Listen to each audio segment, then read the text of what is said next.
പുരുഷന്മാരോടൊപ്പം എവിടെയും തുല്യപരിഗണന വേണമെന്ന സ്ത്രീയുടെ ആവശ്യമാണ് പ്രശ്നങ്ങൾക്കെല്ലാം കാരണമെന്നാണ് ഫേസ്ബുക്കിന്റെ മുഖപ്രസംഗത്തിൽ സിദ്ദിഖ് കുറിച്ചത്. തുല്യപരിഗണന ലഭിച്ചപ്പോൾ രാവും പകലും ഭേദമില്ലാതെ ജോലി ചെയ്യേണ്ടി വന്നു, യാത്ര ചെയ്യേണ്ടി വന്നു. 6 മണി കഴിഞ്ഞാൽ ജോലി കഴിഞ്ഞ് വീട്ടിലെത്തിയിരുന്നവർ രാത്രി 10 മണി കഴിഞ്ഞും ജോലിക്ക് പുറപ്പെടേണ്ടി വന്നു. തുണയ്ക്ക് ആരും വേണ്ട, ഞങ്ങൾ ഒറ്റയ്ക്കായിക്കൊള്ളാം എന്ന ഭാവമായിരുന്നു പലർക്കും. അവസരങ്ങൾ സ്ത്രീകൾ തന്നെ ഒരുക്കിക്കൊടുത്തപ്പോൾ പലരും അതുപയോഗപ്പെടുത്തിയെന്നാണ് സിദ്ദിഖിന്റെ പക്ഷം. രാത്രികാലങ്ങളിൽ ഒറ്റയ്ക്ക് യാത്ര ചെയ്യുന്നവരും ആൺകുട്ടികളോടൊപ്പം സ്ഥലകാല ഭേദമില്ലാതെ ചുറ്റിക്കറങ്ങിയവരുമൊക്കെയാണ് കൂടുതലും ആക്രമിക്കപ്പെട്ടിരിക്കുന്നതെന്ന് ഓർക്കണമെന്നും സിദ്ദിഖിന്റെ മുന്നറിയിപ്പ്.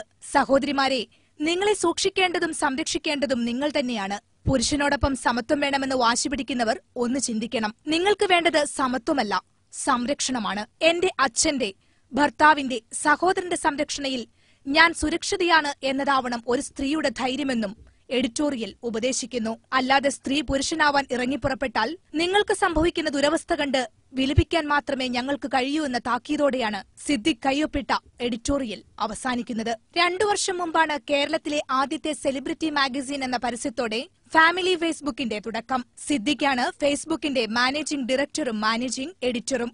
India vision, Kochi.